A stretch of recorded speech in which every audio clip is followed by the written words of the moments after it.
What is up, everybody? Welcome to the Cubs Live Podcast. I am your host, Kyle Malzhan, alongside co-host Mark Talarico. Now, Mark, last time we talked, since then, there were some rumors going around the Cubs were willing to trade Kris Bryant this offseason. Now, the report came from Buster Olney after writing an article. Basically, to quickly sum things up here, Buster Olney took a quote from Theo at the GM meetings and said, hey, look, we're listening to any offers from anyone on the team. We don't have any locked-in players. That's protocol here. Then to follow that up, touching on Rizzo and Bryant, Theo said, quote, given what we are trying to accomplish, it would be virtually impossible to envision the deal that would make sense to move them, end quote. Now, Buster ran with Theo saying he's listening to any offer and then kind of assumed the Cubs are kind of shopping Kris Bryant this offseason. Irresponsible journalism on my part, I think.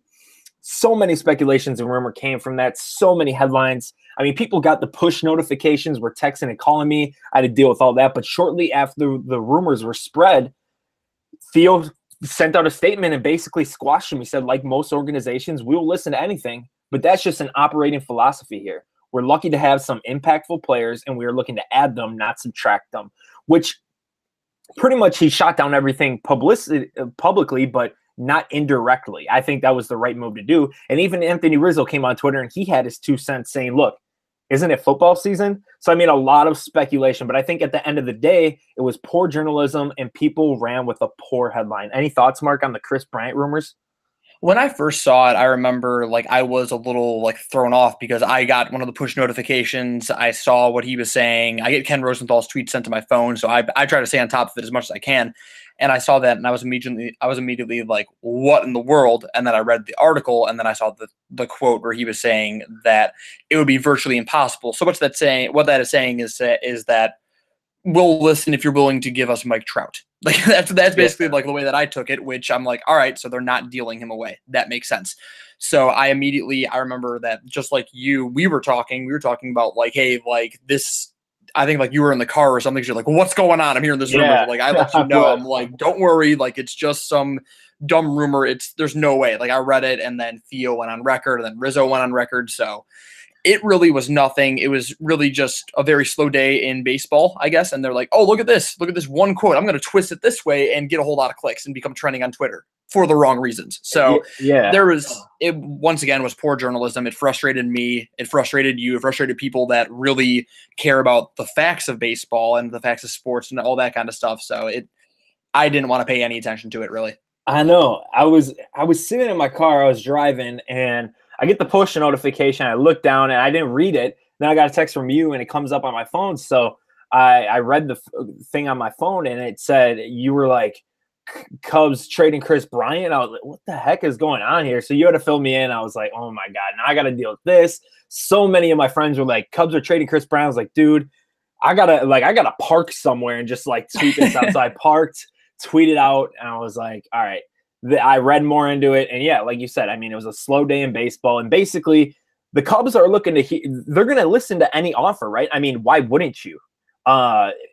Unless it's a Mike Trout type player, then you're actually diving into it. But yeah, poor journalism. I mean, at that point, I was like, how did we even get to this point? You know, so much happened in the season, and then after the season, Kris just 2 short years ago, Kris Bryant was an MVP. Now we're making articles about the Cubs wanting to trade him in their winning window. It does not make any sense because, as Cubs fans know, Kris Bryant is an impactful player. And I think anyone in baseball can say the same. Any team in the MLB would be lucky to have Kris Bryant. I mean, so don't read too much into that. I mean, the hot stove is the hot stove. It's going to be what it is. Rumors are going to spread. Especially with Harper and Machado trade. I mean, during the winter meetings, and their name's going to be tossed around here and there. Who knows what will actually happen? Now, I want to do a little segment where I go through the Cubs roster, and Mark and I just kind of rattle off our favorite moments of those players. So, you ready, Mark? Yep. All right, so we're going to start with Jon Lester. For me, one of my favorite moments of Jon Lester. There's so many, right? I mean, it's funny, if you look back in 2015, his first month as a Cub, everybody called him a bust, right? But now 3 years later, it's like the greatest signing in Cubs history. Now, for me, my favorite moment, Game 1, 2016, NLDS versus the Giants, 8 scoreless innings to set up the postseason of a lifetime. I think he made a statement that game, and every time I look back at that game and the Javier Baez home run, it's just the perfect postseason game. And I think Jon Lester Like you say, big dick energy right there, right? So, Mhm. Mark, John Lester, what's your favorite moment or one that sticks out? That was that when it comes to performance wise, that was actually going to be my example. So great minds think alike. But when it comes to my favorite actual John Lester moment that I love, it would have to be when he picked off, was it Colton Wong? I'm not sure who it was. Tommy Pham, somebody. He picked Tommy off Pham. somebody, Tommy Pham. picked off Tommy Pham after the announcers were saying, "There's no way you could take a 20-foot lead. He's not gonna pick him off." And then immediately just threw it right over to Rizzo, and he wasn't even close. I think that was a laugh out loud funny moment. It wasn't like the best moment, but it was against the Cardinals. It made the announcers look stupid. I loved it. I thought that was Yeah, a great John Lester moment, just staring over at Tommy Pham. I thought that was hilarious. I loved that. I did too. And it's crazy. If we really look back, John Lester has done a lot with the Cubs. I mean, he's been their ace, but before being on the Cubs, the biggest thing for John Lester was he couldn't pick people off and he couldn't hit. Hits his first home run with the Cubs and picks a lot of people off. Not a lot of people, but more than he used to. So, John Lester, we love you as Cubs fans. Now, next guy, Wilson Contreras. For me, his first ever major league at bat, a guy that really wasn't hyped up, I would say. He comes up to the major leagues, gets a standing ovation, cranks a home run to right center field, wearing the Father's Day uniforms. I mean, it was an incredible moment for Ed Wrigley. What about you, Mark? My excuse me, my favorite Contreras moment would probably be Game 4 of the NLDS. I can't remember if he hit the tying. He either hit the tying run in the ninth inning or the winning run. He hit something that was a big hit. Oh, yeah. I can't remember which one it was. It was one of the two. It was a huge play for Contreras, and I remember that was his rookie year, and he had big moments all throughout the regular season. And I was just waiting for him to come through in the postseason, and that was his moment that he like really broke through. I felt. Absolutely. Yeah, I love that moment. And I'll talk about that game later on because that game, game 4 in San Fran, was a huge game for the Cubs. Now, next guy, Albert Almora Jr. Now, for me, it was this year, September 26, 2018, versus the Pirates. Cubs blow a late lead, and it was a tough week in a really important game. And the Cubs let the lead slide. Pirates tie it up, I think, in the ninth inning. And in the 10th inning, Almora gets the job done and walks it off for a huge Cubs win. I mean, at the time, if they would have lost that, there probably would have been no 163 game. And, you know, in the 163 game, even though the Cubs lost, it's one of those games where it can go either way. So Almora was huge coming up clutch. What about you, Mark? You're talking about games they lost. The moment that actually really sticks out with me with Almora, which was my first like, holy crap, this guy is an amazing outfielder, would be Game 3 of the NLDS in 2016 when he came in as a replacement for Hayward and made that catch that brought the game into extras in the ninth inning, where he dove and made the catch. And it was very clear that if he did not make that catch, the game was already over. And even though the Cubs ended up losing that game, that catch was such an insane moment. I remember he made the catch. He threw it in. Everybody was already celebrating on the Cubs that he made the catch. He was screaming, jumping up and down. That was an amazing moment for a young player. God, now I got to go back and watch all these highlights because it's giving me so much joy. Now, next guy, Kyle Schwarber. So many homers he's hit. So many memorable, coming back for the World Series, all the home runs. But for me, one home run that really sticks out and one that will always get me excited every single time I see it.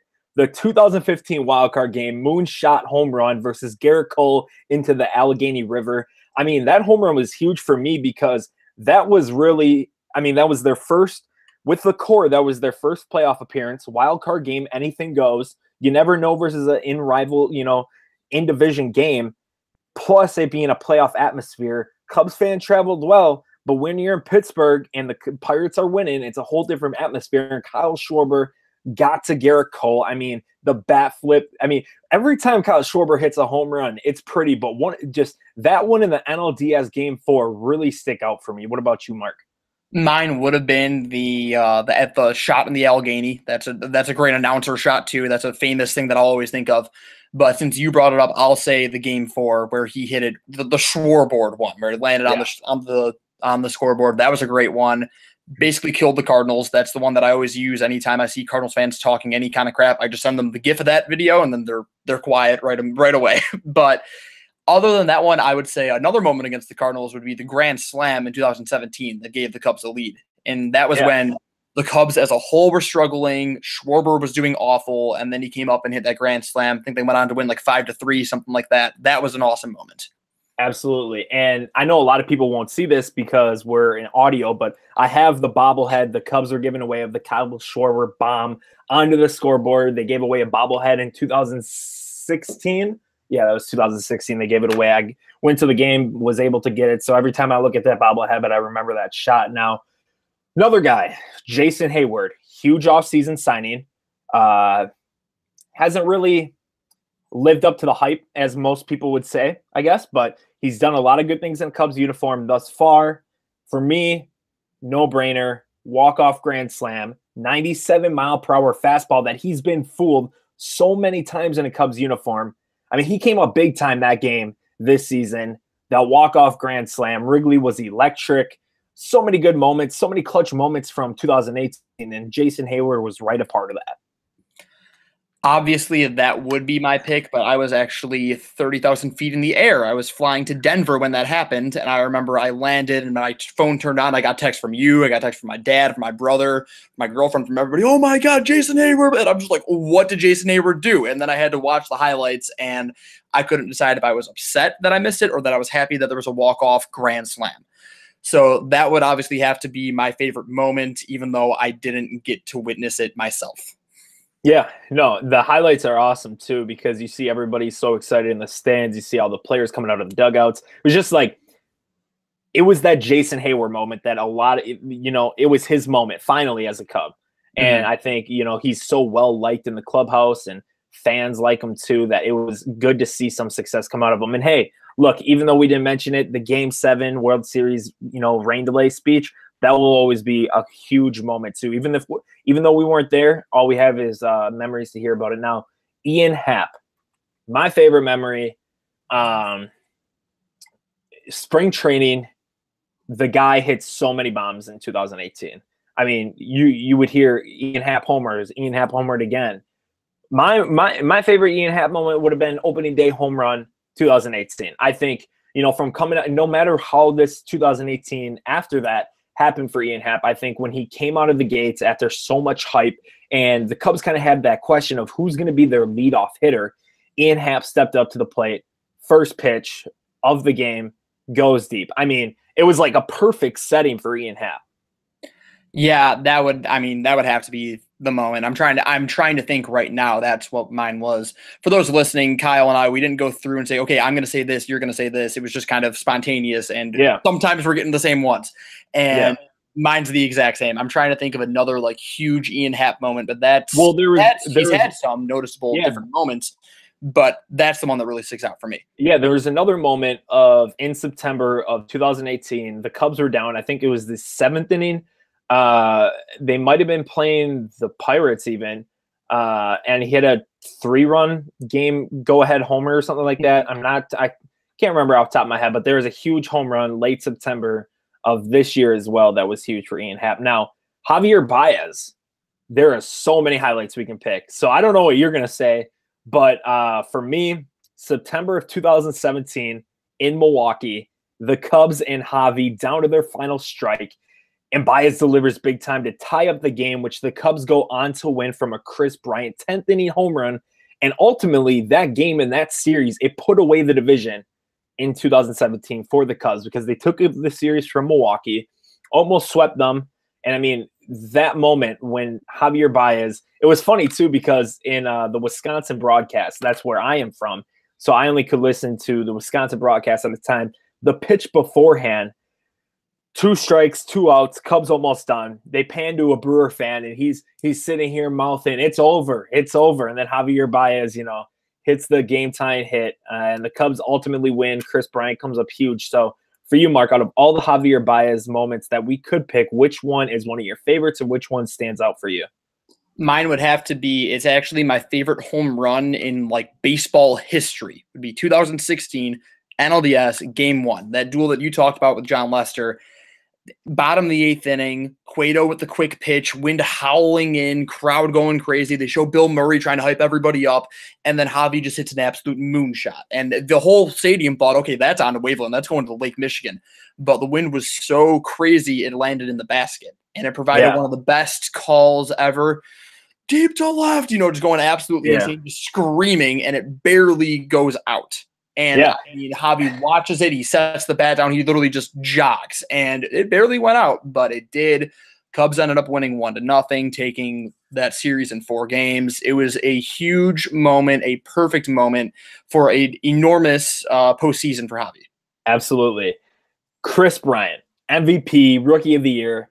He's hit 2 walk-offs. He's made the final play to end the 108-year Cubs drought. I think those plays are obvious, right? I mean, there's so many obvious plays we could pick from Kris Bryant. But for me, kind of a little odder one would be there was a game in August of 2016, Dodger Stadium. One of my favorite games I have watched. I don't know why, but it always sticks out to me in the regular season.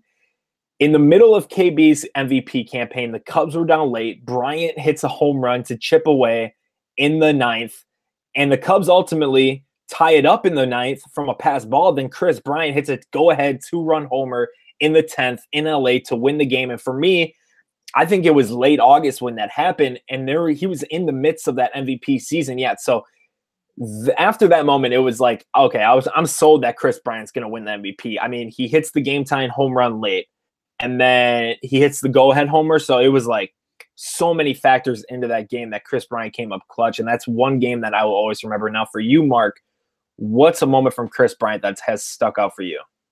For me, it's between 2. The first one would be the Cincinnati Reds game in 2016. I remember I was disc golfing with my friends, and I remember I kept on getting updates, and I was like, okay, Kris Bryant hit a home run. All right, another day. Oh, he hit another home run. Oh my gosh. Oh, and a double. And it just all the updates coming through. I couldn't believe what was happening. And I cut the game short to witness the 5 for 5 with 3 home runs and 2 doubles. That was something. And then I'm pretty sure it was game 6 of the World Series when he hit a home run early. He hit a home run early in pretty sure game 6. And that was a moment that the Cubs won pretty handily. And that was a moment for okay, this is going 7. This is really going to go 7. This is going to be the biggest sports day of my life, regardless of what happens. It's happening, and Kris Bryant arrived on the big stage and blew the whole thing open. Yeah, and even game 5 of the World Series, Kris Bryant hit a home run. That's what it was. No. Well, he hit Did he hit one in 6 too? Yeah, he hit one in game 6. So game 5, he hits one at Wrigley. Cubs go ahead, and after that, they never trail. Mm-hmm. And so then game 6 at Cleveland, I think it was a curveball because he hung it way too much, and Kris Bryant just clobbered it to left field. Mm-hmm. And then after that, obviously, like you said, I think off the top of my head, they put up 9 or 12 runs or something like that. And then obviously game 7, anything goes. But Kris Bryant delivered huge in the World Series. Him and Rizzo both.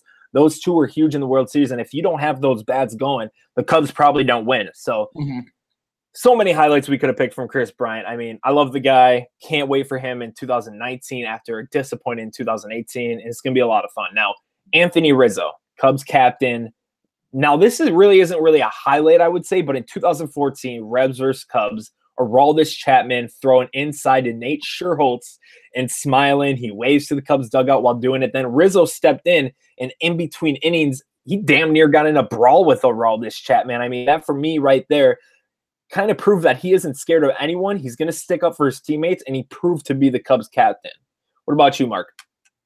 I swear we didn't communicate about this before, but that would be mine. That would be my moment as well. So I'm going to go with another one. I'll pick the 2017 NLDS, the Respect Me moment. Okay, I'll save that one because I thought that was a moment that even though it was a bloop single with a 25% hit probability that really wasn't hit very well or anything like that. And it was just the crazy weather, and the entire series was insane, from the mold at the hotel that the Washington Nationals were staying in to all the different kind of drama going on.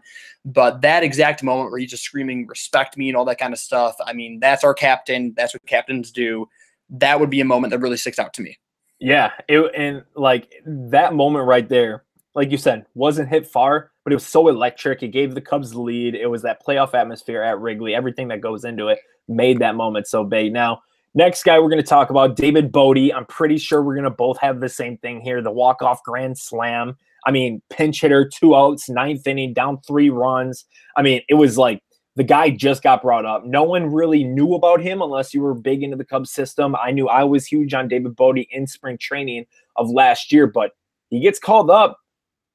Comes in a big game, big spot. He delivers big time. Walk-off grand slam. There was nothing like it. The call from Max. Who called that? I'm not too sure who called it, but the call was great. I think it was man, I can't remember, but he was the call was just astonishing in the moment, and him when he ripped off the jersey, and man, I wish I could go back to that moment because it was huge. Now, Mark, what about you? Same moment? That moment, yeah. There was another moment I remember where he hit a game-tying home run, and then Rizzo hit the winning home run. Yep. I remember that happened. I was on vacation in Michigan, and we're in an area where we don't really get much reception. I wasn't watching the game. It was in Michigan, so they're Detroit Tigers fans, so bless their hearts.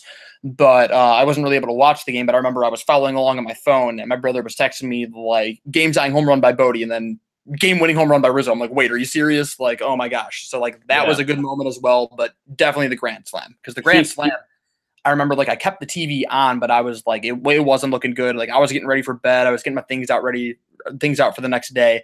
And then, like, I realized, I'm like, oh, like, it's bases loaded. Like, let's just watch how this happens. And, like, I was FaceTiming someone at the time. And then, like, I go and look, and then I'm like, oh, my God, no way. Like, I couldn't believe it. It was, I had to, like, hang up the phone to call my dad. Like, it was one of those moments. So, yeah.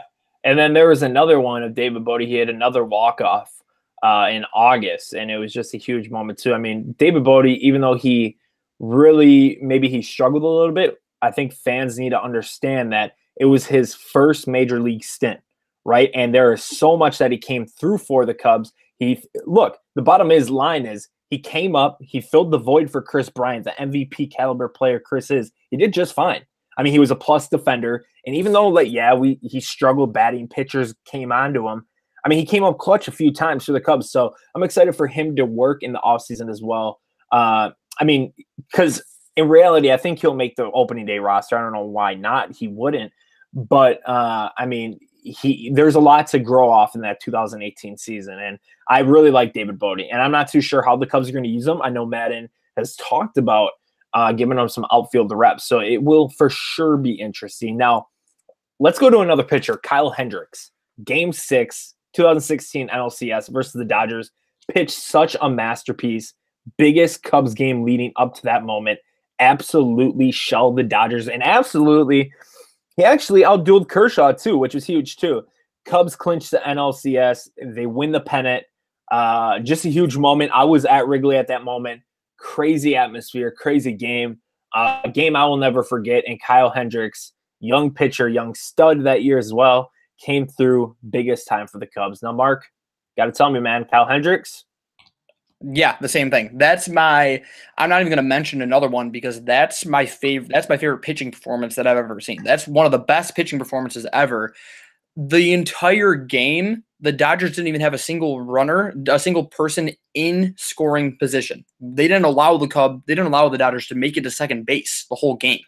That's how in control Hendricks was. Yeah. I didn't even know that. Look back on it. There were like 2 hits, something like that. There were nobody made it to second base. There wasn't a single threat. There wasn't a single threat the entire game, and Hendricks was just in complete control. And I remember, like, I was pretty bummed when he got taken out in the 8th inning. After that, it was a cheap hit again, and I wanted him to close it out. But I mean, that was an absolutely amazing game. I remember as he's walking off, like Javi's like pointing at his jersey and like flaring it up and everything, like standing ovation. Biggest moment in Cubs history at the time, and he came out and you can't see any emotion on his face, but he's a cold-blooded killer. The dude's a psycho. I love him. Yeah, absolutely. And it's crazy, though, because Mark, you just told me something I never knew. I knew Hendricks pitched well. He out-dueled him. There was only a few hits let up because I was at Wrigley, went to a pizza shop down there, probably a block away from Wrigley, got there early, watched the game. 7th inning stretch happens, and we walked down to Wrigley. So 7th inning stretch to 8th inning when he got pulled, I was walking to Wrigley. Then all of a sudden you hear the boos and then you hear the claps. So I knew Hendricks was coming out, and we had a lot of people had the game on their phones, and we also were listening to it on the radio. And then ultimately when we got up to Wrigley, the claps were going, and then in comes Aroldis Chapman, found a TV right outside the stadium. Aroldis Chapman comes in, the rest is history, double play, everybody celebrates, fans go crazy, pack the streets. It was a huge moment. But yeah, I remember just in that moment, I remember walking down to Wrigley, everybody booing, so I didn't know what happened. Turn on the radio, somebody had the phone, I was like, what's happening? And because after the 7th inning stretch, when we went and they were take me out to the ball game, we're like, we got to go to Wrigley now. The Cubs are going to the World Series. Mm-hmm. So, yeah, it's crazy because I can still envision those boos and then the cheers and then somebody saying they took Hendricks out. So I was super bummed, but crazy. He out-dueled Kershaw, young stud. What more can you ask for? So we talked about our favorite moments for the players. Let's go to favorite Cubs moment in the playoffs the past 4 years outside of the World Series. For me, we already said it, Game 4, 2016 NLDS, the Cubs come back versus the Giants, 9th inning, to beat them, clinch their NLCS ticket. But, I mean, Mark, it was kind of like that game right there, that inning on the biggest stage in the playoffs. Everybody's watching. It's a night game. It was like everything that they did in the regular season happened in that game. They never quit. The team never quits, and that's kind of been their motto the past few years. So they come back in the Game 4. I mean, Mark, if the Cubs were actually so close to losing that game, and then you ultimately have a winner takes all facing Cueto at Wrigley. Anything could have happened. So getting that win in San Fran to lock the NLCS berth was super key because, look, you go to Game 5, Cueto starts. I'm assuming John Lester would have started that game or maybe even John Lackey. I'm not too sure how things were posting up. But, I mean, the Cubs could have lost and everything else could have been, shot down. But they win that Game 4. They go to the NLCS versus the Dodgers. Huge moment. I mean, they never quit. So, Mark, what's your favorite Cubs moment in the playoffs the past 4 years outside of the World Series? Because me and you could easily agree on Game 7. I mean, that's such like a cliche answer, but I want to know a moment for you that was like really cool. That would have obviously been it because that comeback was insane. That would have been it. And then I'll probably go with the wild card because the wild card in 2015, because obviously, I mean, the NLDS was awesome, but the Cubs weren't really in a spot where it was like, oh, do or die. Like if we lose this one, we're really in trouble. Like, no, we have another game. But with the wild card, I mean, it was a do or die situation. And I remember all the smack talk leading up to it. Jake Arrieta being an absolute savage on Twitter, just calling out fans, telling them to be as loud as possible, and then just being in complete control the whole game. A 9-inning shutout, really no true threats. And that was at the time where Jake Arrieta was the best pitcher that I've ever seen. I mean, I wasn't able to watch much of DeGrom this year. Respect to him. I think he should have won the MVP straight up. But I'm glad he won the Cy Young, very well deserving. But Jake Arrieta was just such a stud. I remember it was unbelievable how confident I was going into that game. Like I remember people were like, "It's the wild card." Like the Pirates, they almost won like 100 games. Like they're good. They're a good team, And I'm just like, doesn't matter. Jake Arrieta's pitching. Cubs are gonna win, and they did. Fowler came up huge. Schwarber hit the bomb, and that's a moment that I'll always remember. That's a moment I find myself going back to that game and watching those highlights a lot. Yeah, and I love it too because when you look back, who caught the final out of that game was Starlin Castro, and I wanted the Cubs to win so bad in 2015 because we knew that maybe the Starlin Castro days in Chicago were kind of turning a little bit. So I just wanted Starlin Castro to get a ring with the Cubs, who was there from day one of the rebuild and kind of got the bad part of the stick, maybe for say, but the wild card game for me was huge too. It was the first experience of playoff baseball in a very long time for the Cubs with the right group. So, I mean, man, yeah, it's crazy because Jake Arrieta was damn near unhittable. No one could really hit him at all. I mean, every time he went in, our favorite thing to say as Cubs fans was, "Hey, look, it's Jake Day." Yeah.